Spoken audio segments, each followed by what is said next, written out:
Ibu izin Bu, kita mulai. Oke, Silakan. baik. Ya, siap Pak Bu. Bismillahirrahmanirrahim. Assalamualaikum warahmatullahi wabarakatuh. Selamat siang rekan-rekan semuanya. Yang terhormat Ibu Dini Yuliani selaku Ketua Program Studi Ilmu Pemerintahan. Kami ucapkan terima kasih Bu. Lagi berpuasa gini, haus-haus kita bisa bermuajah, kita bisa bertemu. Dan saya juga ucapkan terima kasih kepada Bapak Irfan yang telah mengajak kita untuk mengkaji bagaimana teknologi ke depan, bagaimana kita menghadapi teknologi ke depan.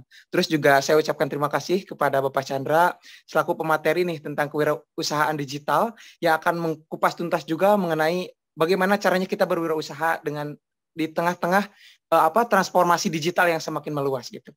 Nah, untuk selanjutnya mungkin supaya mempercepat, kita akan mendengarkan opening speech atau kata-kata pembuka yang akan disampaikan langsung oleh Ketua Program Studi kita. Kepada yang terhormat, Ibu Dini Yuliani, saya persilakan.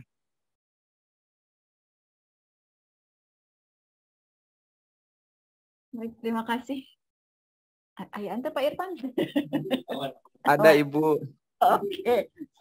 Biasa ini suka agak-agak nge-lag gitu menjelang asar itu kan lagi antara tunduh, lapar dan segalanya. Apalagi ingat si dia ya. Bismillahirrahmanirrahim. Assalamualaikum warahmatullahi wabarakatuh. Nih yang bergabung. Terima kasih rekan-rekan mahasiswa. Terima kasih Pak Irfan, Pak Chandra, dan juga nih rekan-rekan mahasiswa yang punya ide gitu ya berkaitan dengan kegiatan di siang hari ini. Dan memang saya juga ini masih bingung ini naon ya kehelate mana masih loading gitu ya. Ditodong sama Pak Irfan pagi-pagi ikut Zoom meeting karena naon Zoom meeting. Oh iya nggak nanya lagi ya. Ternyata membahas berkaitan dengan AI ya. Open AI bukan open yang lainnya ya, open the door gitu mungkin. Ya, iya.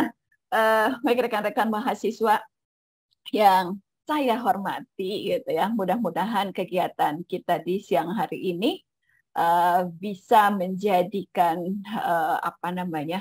membuka banyak peluang buat kita semua gitu ya, baik itu untuk kegiatan akademik maupun kegiatan lainnya gitu ya. Dan apalagi di bulan yang penuh berkah ini, insya Allah kegiatan kita ini menjadi salah satu kegiatan yang diridhoi gitu ya. Mudah-mudahan menjadi penambah pahala buat kita semua. Dan tentunya memang ini sebagai salah satu kegiatan dari kegiatan akademik, rangkaian kegiatan akademik. Jadi saya agak pusing lihat Pak Chandra jadi miring begitu, saya jadi ikutan pengen liatin miring gitu ya. Tapi untung otaknya nggak ikut miring gitu ya. Nih yang lain pada tutup kamera kayaknya lagi nyiapin buat takjil ini ya. Gak apa-apa sih ya, yang penting mudah-mudahan saja gitu ya dengan niat baik kita semua menjadikan keberkahan buat kita semua. Nah, berkaitan dengan tema yang luar biasa gitu ya, membahas AI. Mungkin saya akan melihat dari sisi tadi kayak kata Pak Irfan, bagaimana berkaitan dengan kebijakannya gitu ya.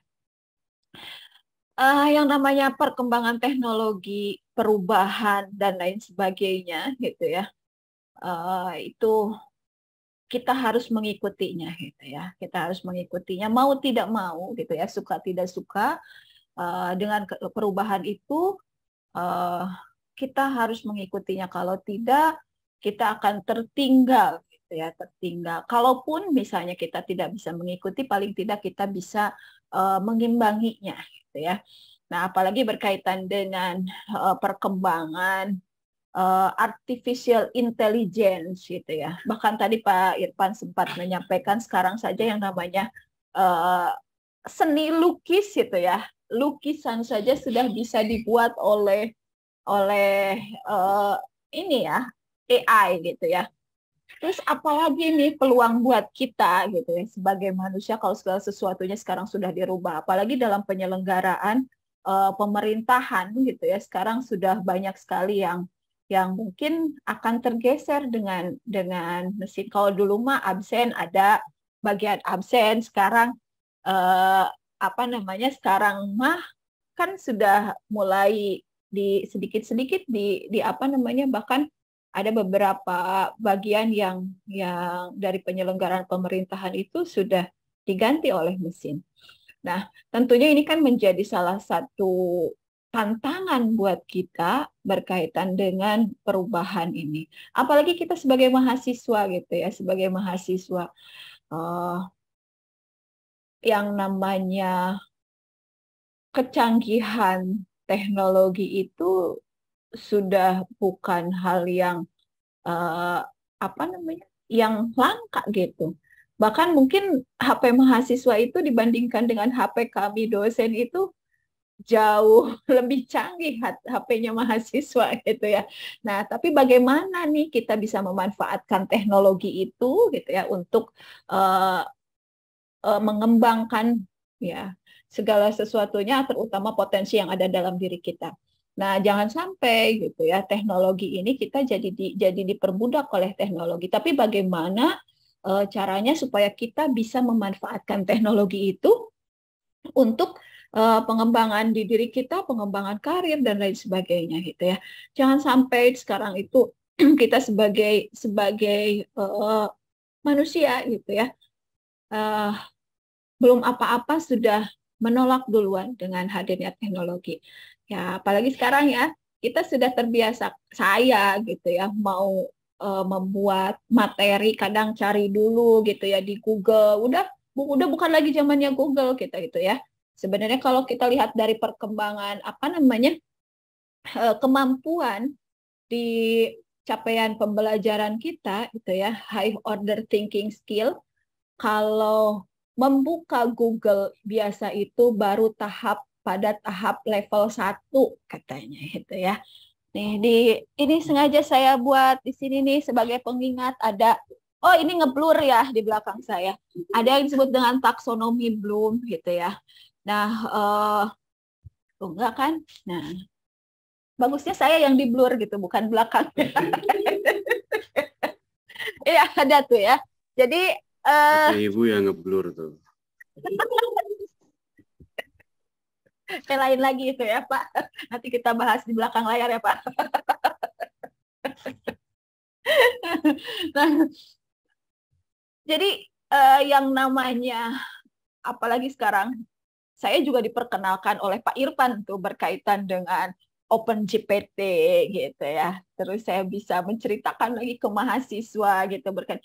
Wah, ada Regina, ada Devi juga yang lagi magang gitu ya. Magang ayam apa ikan. Nah, gimana kabarnya nih di lingkungan yang tentunya berkaitan dengan perkembangan teknologi informasi ya, Regina dan Devi, tambah satu lagi siapa? Citra ya. Nah, hal-hal yang seperti itu, apalagi kita sebagai insan akademisi, itu harus sangat familiar gitu ya. Justru saya senang gitu ya ketika saya menemukan mahasiswa yang justru berkaitan dengan pemahaman teknologi informasinya itu melebihi saya gitu ya. Jadi saya bisa banyak belajar dari rekan-rekan mahasiswa karena beda generasi ya. Pak Chandra itu generasi X gitu ya. Saya gitu ya. Saya generasi X gitu ya. Pak Chandra generasi Y, Pak Irfan generasi mohon 90 apa ya 90 itu ya generasi Y. Belum lagi ketemu dengan Sobari gitu ya dan rekan-rekan mahasiswa yang ada di generasi Z. Belum lagi dengan anak saya yang di sekarang apa ya istilahnya Alpha gitu ya, generasi Alpha gitu ya. Itu sudah sangat luar biasa gitu ya. Loncatan-loncatannya gitu dan mau tidak mau gitu ya. Oke, mungkin di satu sisi saya punya kelebihan dari pengalaman, kelebihan berat badan gitu ya, kelebihan dari pengalaman, tapi di sisi lain berkaitan dengan pemahaman teknologi, saya bisa kalah dengan Regina, Devi, Andi gitu ya, kemudian teman-temannya yang lain gitu ya. Nah, tapi bagaimana kita bisa memanfaatkannya itu supaya tidak sampai ke tinggalan gitu ya dengan rekan-rekan yang lain. Jadi berkaitan dengan hal dari sisi kebijakan itu bagaimana gitu ya.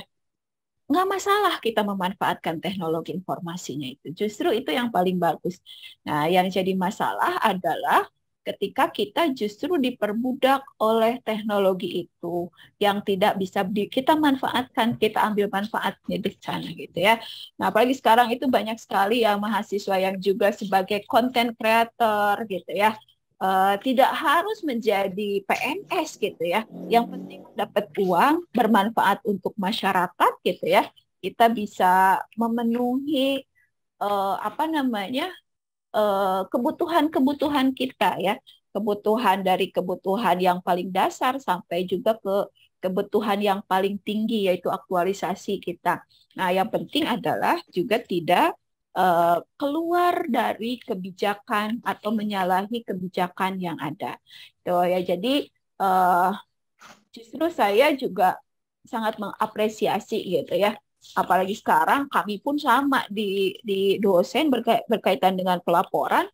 Kalau saya tidak beradaptasi dengan perubahan teknologi, kami kemarin itu ya sempat tertahan berkaitan dengan beban kinerja dosen gitu karena ada integrasi gitu ya, integrasi perubahan dari sister kemudian ke apalagi segala macam lah ya. Terakhir ada seruni gitu ya, seruni itu berkaitan dengan etama kan laporan dapat uang apa enggak gitu ya, sertifikasi dosen gitu ya berkaitan dengan beban kinerja dosen. Nah, hal-hal yang seperti itu tentunya sangat penting gitu. Apalagi sekarang mahasiswa banyak sekali peluang-peluang yang bisa diperoleh apabila kita bisa beradaptasi dengan teknologi gitu ya, bisa memanfaatkan teknologi informasi itu untuk hal-hal yang apa namanya yang bermanfaat gitu ya. Jadi dalam penyelenggaraan pembelajaran nggak masalah mau menggunakan OpenAI gitu ya, ChatGPT gitu. Yang jadi masalah adalah ketika kita mengadaptasi itu tapi kita tidak paham gitu ya. Tidak paham karena dosen juga harus langkah lebih maju gitu ya. Jadi pas ayam materi cara kahiji, cara pertama itu adalah pakai Turnitin gitu ya. Dicek ya, kalau langsung merah enggak sih ya. Jadi mau nggak mau kan mahasiswa harus adaptif gitu ya. Gimana caranya nih supaya apa yang saya apa namanya saya download gitu ya dari Scholar, dari apapun itu, dari artikel yang ada di ini atau dari OpenAI gitu ya, itu bisa tidak terlacak adalah kita dengan apa namanya memparafrase gitu ya, cari intinya gitu kan, mau nggak mau mahasiswa juga baca gitu ya. Itu yang terpenting itu adalah ada ruhnya ya, ada ruhnya dalam setiap tugas. Artinya setiap mahasiswa itu karena yang menjadi keunikan yang membedakan kita dengan mesin itu saya tahu ini bahasa Pak Irfan. Saya tahu ini bahasa Pak Chandra. Ya, kalau Pak Chandra pakai bahasa kalbu soalnya gitu ya. Nah, mana yang bahasa dari mahasiswa gitu ya. Mana kalimat, oh ini bukan kalimat dari mahasiswa gitu ya. Ada feel-nya gitu dari setiap kalimat. Karena setiap orang yang namanya manusia itu kan punya keunikan masing-masing. Cara berpikirnya pasti akan ada perbedaan. Nah, itu kalau mesin kan semuanya punya terstandarisasi yang sama gitu ya. Nyaring ya begitu gitu. Kalau manusia itu pasti punya feels-nya gitu ya. Ada feels-nya dari setiap apa namanya? Oke, mungkin misalnya Pak Chandra menceritakan begini-begini, tetapi ketika idenya mau saya curi, itu pasti ada sesuatu yang miss gitu, ada yang hilang gitu. Begitu juga berkaitan dengan apa namanya pemanfaatan teknologi informasi untuk penyelenggaraan pembelajaran, tidak masalah gitu. Tapi pasti di situ harus muncul diskusi-diskusi yang muncul dalam diri manusia itu sendiri. Ya, justru kami dari akademik harus gitu ya, harus beradaptasi dengan hal-hal yang seperti itu. Paling tidak tugas kami berkaitan dengan literasi digital sudah terpenuhi gitu ya. Paling tidak itu satu gitu ya. Tugas mahasiswa memahami literasi digital itu sudah terpenuhi. Jadi ada banyak sumber-sumber referensi yang bisa kita manfaatkan. Ya, tapi kan tambah lagi nanti ada literasi manusia gitu ya, literasi teknologi, literasi bahasa gitu ya, yang memang harus muncul dari setiap karya-karya tulis yang nanti dibuat untuk tugas mahasiswa. Ya, termasuk salah satunya adalah skripsi. Bisa kita langsung masukkan ke memanfaatkan itu ya. Tapi ada nanti yang harus muncul ya, yang tadi saya sampaikan berkaitan dengan feels gitu ya. Nah, jadi kami di program studi justru sangat mengapresiasi berkaitan dengan kegiatan-kegiatan ini, diskusi-diskusi ilmiah, apalagi berkaitan dengan pengembangan teknologi ya, perkembangan teknologi informasi. Karena sekarang itu bukan hanya IPK saja yang perlu kita kejar, tapi juga keterampilan-keterampilan lain, soft skill, terutama berkaitan dengan uh, jejaring ya, yang itu yang sangat penting di perkembangan menghadapi perkembangan teknologi sekarang ini. Ya, mungkin itu saja ya dari saya. Nanti kalau lama-lama takut keburu bosen gitu ya. Jadi saya lebih suka yang sebentar gitu ya. Tapi suka ya, oke. Baik, mudah-mudahan di kegiatan siang hari ini bisa kita bisa banyak mendapatkan pencerahan. Ya, sekali lagi terima kasih. Assalamualaikum warahmatullahi wabarakatuh. Waalaikumsalam warahmatullahi wabarakatuh. Matur nuwun Ibu, luar biasa pemantik yang memunculkan semangat di mana di tengah-tengah kehausan Bu, pengen marjan dari tadi. Kita bisa bersemangat lagi untuk berdiskusi mengenai pertama kebijakan dalam arah gerak kita, terutama dalam memanfaatkan ChatGPT atau AI dalam transformasi digital ini. Terus juga yang tadi Ibu katakan betul, kita sebagai manusia tentunya akan dipaksa oleh hukum alam untuk mengikuti bagaimana perkembangan ke depan. Oke, untuk selanjutnya langsung kita ke pemateri yang pertama yang akan disampaikan langsung oleh Pak Irfan Nur Setiawan. Kepadanya saya persilakan. Baik, terima kasih ya. Nanti yang panjang lebarnya ada di Pak Chandra ya. Kalau saya juga hanya beberapa menit lah. Teman-teman sekalian, terima kasih Ibu Ketua Program Studi yang telah mengizinkan ya diskusi ya berkaitan dengan kita hanya kulitnya saja nanti Sobari dan kawan-kawan untuk lebih jelasnya nanti kita akan berseri ya, nanti akan berlanjut mungkin nanti pada Idul Fitri ya, karena kita juga lagi menunggu beduk maghrib tapi masih lama ternyata ya, jadi hitung-hitung ngabuburit lah ya berkaitan dengan kegiatan hari ini. Terima kasih juga teman-teman yang hadir secara daring. Ada Andi Sunardi ya. Oke Andi, bisa dengar suara kami nih? Aman Pak, aman. Aman ya. Sudah pernah menggunakan AI sebelumnya? Sudah pernah menggunakan AI, Andi? Belum?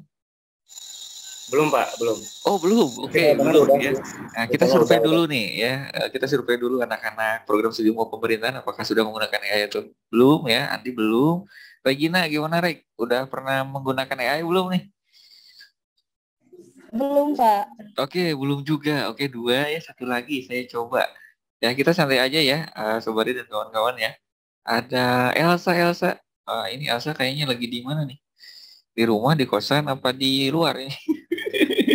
Elsa, sudah pernah menggunakan AI apa belum? Belum pernah sebelumnya. Belum pernah sebelumnya. Oke ya, tadi kan sudah dijelaskan ya bahwasanya kita diperbolehkan nih menggunakan AI, tapi ada etika-etika akademik yang memang harus kita coba ya teman-teman sekalian, dan juga ada peluang, ada juga tantangan.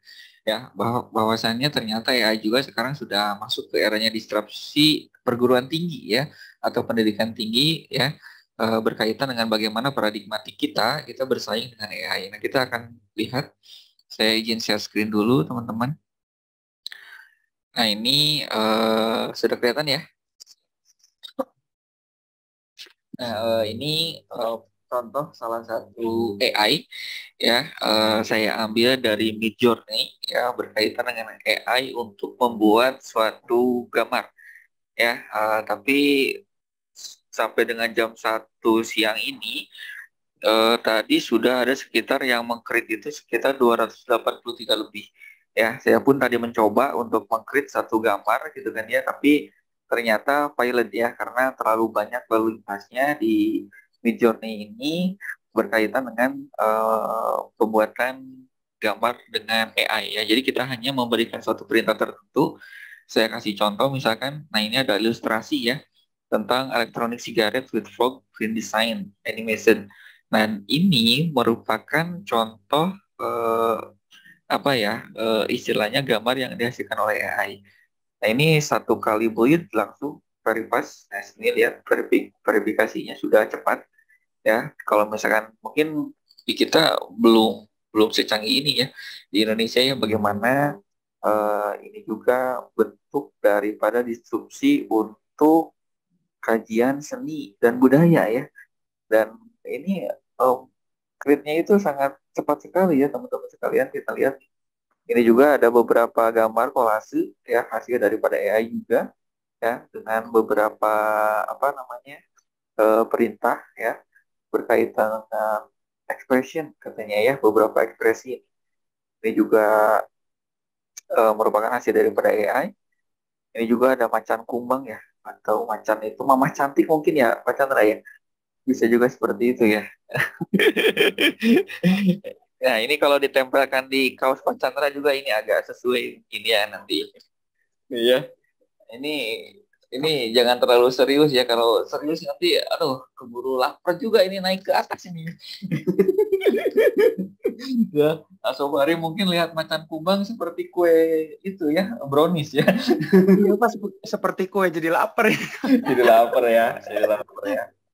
Nah, kita tadi kasih saja kan, karena hari ini kan kita bahas kulitnya aja gitu ya, belum belum masuk ke specifically seperti apa AI dan lain sebagainya. Bahkan kemarin saya lihat gitu kan ya, saya coba masuk ke beberapa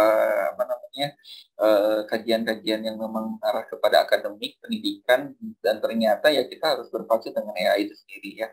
Bahkan kita lihat dengan arsitek mungkin ya. Nah sekarang juga mulai kebingungan nih ketika ada AI ini bisa melihat bagaimana desain untuk kamar mandi ya, dengan ada 4 variasi ini dihasilkan juga daripada AI.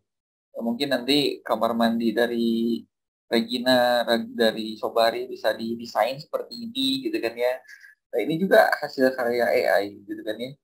Artinya kita hanya memberikan perintah, kemudian AI akan menggenerate sendiri sesuai dengan perintah kita gitu ya. Bahkan dengan ada karakter-karakter yang baru mungkin ya, Snoopy yang biasanya kita lihat secara kartun dan kemudian AI membuildnya langsung dengan secara 3D.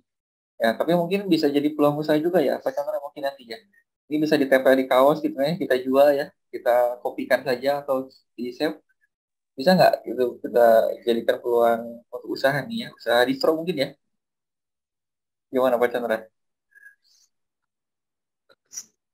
Setiap peluang itu pasti bisa, Pak. Oh, Masalah bisa aja ya. bisa jadi peluang kok, Pak. Oh, masalah juga bisa jadi peluang ya. Nanti boleh Artinya dijelaskan bisa. ya. Ya, artinya teman-teman bisa bisa lihat beberapa karakter yang diciptakan oleh AI ini bisa ditempel gitu kan ya di tas, di body bag ataupun apa yang sesuai, dan ini adalah perkembangan saat ini. Ya, kemudian uh, yang kedua, saya masuk ke OpenAI yang tadi disinggung oleh Bu Ketua Program Studi ya. Sudah kelihatan Sobari untuk OpenAI-nya? Kelihatan Pak. Oke, kelihatan ya. Nah, teman-teman untuk OpenAI, kalau Midjourney sekarang sudah berbayar ya. Itu per bulannya sekitar $8. Kalau dulu masih free ya, masih kita bisa generate sendiri gitu kan ya, tapi sekarang sudah berbayar ya. Mungkin itu bentuk trap ya, atau strategi dari beberapa perusahaan ya, bagaimana menarik minat dulu, nah baru nanti ketika banyak penggunanya baru nanti dikenakan berbayar. Nah kalau misalkan OpenAI, saya masih gunakan versi yang lama ya teman-teman, dan ini bisa teman-teman gunakan nanti untuk membuat suatu konstruksi, misalkan pendahuluan ya di makalah misalkan ya. Nanti kita akan lihat nih, kita coba ya, kita coba praktikum aja, Asobari, Andi dan kawan-kawan semuanya yang masih open kamera ya, ingin tahu tentang ini, misalkan ya, saya kasih perintah, buatlah pendahuluan ya berkaitan dengan kewirausahaan. Usahaan sebanyak, misalkan ya, dengan banyak-banyak lah 100 kata ya, secara spesifik. Nah, mudah-mudahan tidak error ya. Wah, error ya. Kalau error berarti kita gunakan 2 kali ya.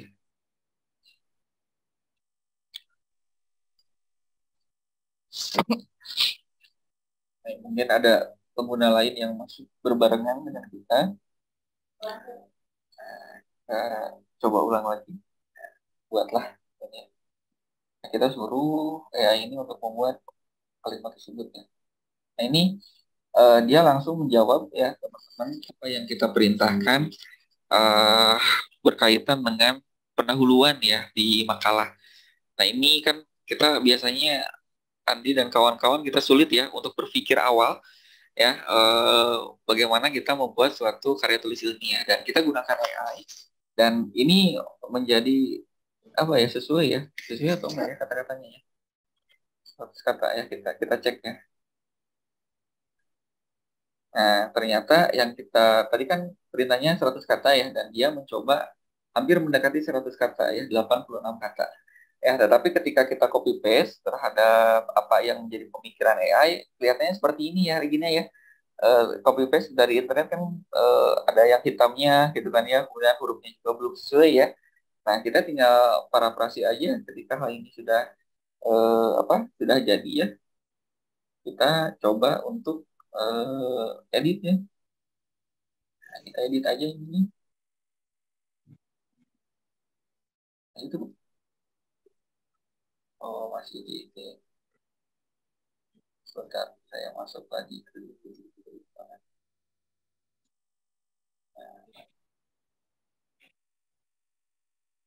Masih belum berubah di yang lain? Tanya apa saya sama Pak Irfan pas saya ya para buat sinyal aja. Belum berubah. Oke ya, masih belum berubah ya. Oke, saya share screen. Tadi kan 100 kata ya sama yang di AI-nya, dan saya cek di di Word. Nah, kan seperti ini ya. Kalau copy paste seperti ini pasti ya dari internet. Nah, teman-teman nanti tinggal edit aja ya, kita rubah ya, apa namanya, bentuk tulisannya, kemudian latar daripada internetnya. Nah, ini sudah agak sedikit berubah ya. Nah, kita rubah ke Times New Roman. Biasanya dosen menugaskan seperti itu kan ya. Kemudian ukuran hurufnya 12 dan spasinya 1,5. Nah, karena ini adalah, maka adalah itu pasti harus ada memuat sumber pustaka ya. Nah, teman-teman ganti aja ini dengan merupakan.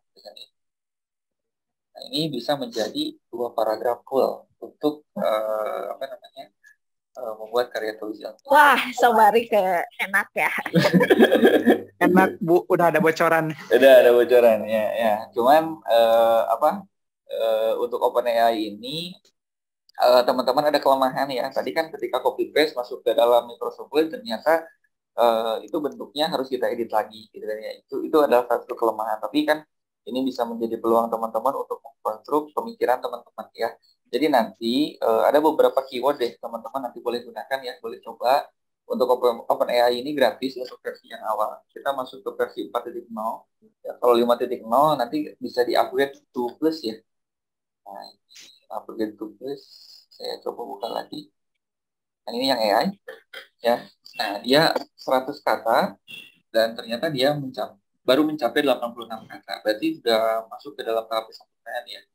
Nah, cuman yang menjadi pertanyaan kita adalah bagaimana nih mind mapping daripada mahasiswa itu sendiri untuk memanfaatkan AI itu, gitu kan ya. Nah, ini mungkin Pak Chandra boleh dicek apakah sudah sesuai dengan benar kewirausahaan merupakan sebuah aktivitas yang dilakukan oleh individu ataupun kelompok untuk menghasilkan suatu produk ataupun layanan. Nah, ini juga kan mirip ya, teman-teman. Nah, ini pemikiran AI, tapi bukan pemikiran kita.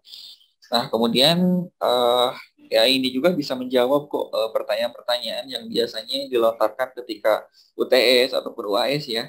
Nah, cuman satu hal gitu kan ya, ada beberapa sedikit perbedaan teman-teman. Kita punya alatnya nih. Kalau tadi kata Bu Kaprod ya, eh, anak-anak boleh pakai AI, tapi ada kita juga untuk alat untuk mendeteksi bahwasanya itu berasal daripada AI, gitu kan ya. Nanti kita akan coba lagi.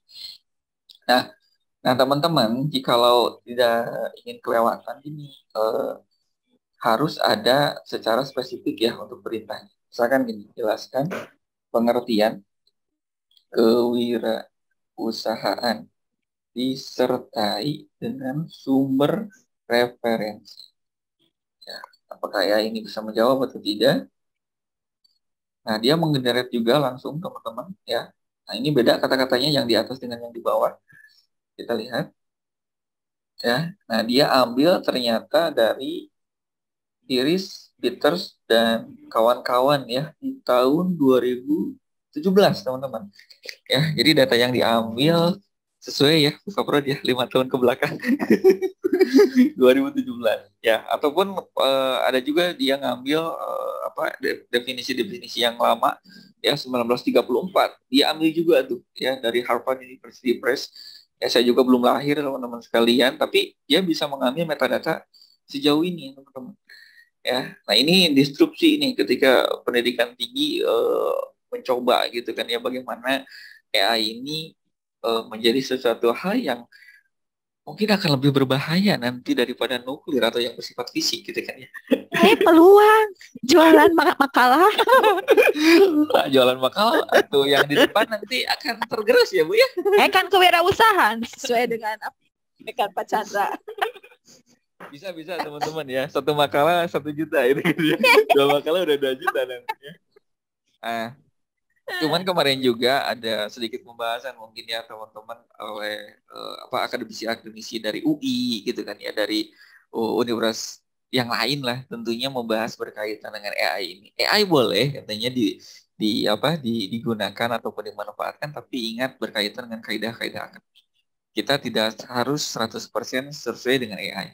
Ya artinya harus dimodif dulu ya, Sobari dan kawan-kawan. Nanti juga kalau misalkan teman-teman himpunan ataupun teman-teman yang lain juga ingin mendalami berkaitan dengan seperti apa konstruk daripada AI, dan saya pun telah mencobanya teman-teman.